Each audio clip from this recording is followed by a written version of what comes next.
खाऊन माजावे टाकून माजू नये. फ्रीजमध्ये बरेच दिवस पालकाची जुडी आहे. म्हटलं ती टाकून द्यावी लागेल. त्यापेक्षा पालकाचं काहीतरी करूया. म्हणून पालक स्वच्छ धुवून बारीक चिरून घेतला. त्याला मीठ लावून बाजूला ठेवलं.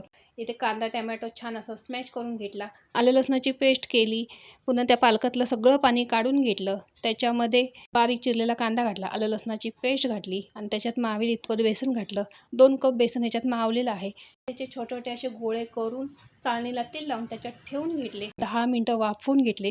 इकडे कढईमध्ये 1 चमचा बटर घेतलं, तेल घातलं, त्याच्यात 1 चमचा जिरं घातलं, आलं लसणाची पेस्ट घातली, कांदा टोमॅटो घातला, छान परतून घेतला. पुन्हा त्याच्यामध्ये 1 चमचा गरम मसाला, 1 चमचा धना पावडर, 1 चमचा बेडगी मसाला, 2 चमचा आपला कांदा लसूण मसाला घातला. तेल सुटेपर्यंत छान परतून घेतलं. त्यात गरम पाणी घालून छान उकळून घेतलं. मीठ घातलं. त्यात शिजवलेले पालकाचे गोळे घातले. कसुरी मेथी घालून छान शिजवून घेतलं आणि भाताबरोबर किंवा चपातीबरोबर खायला भाजी तयार झालेली आहे. ह्या भाजीला काय नाव द्याल? आवडली असेल तर लाईक शेअर करायला विसरू नका.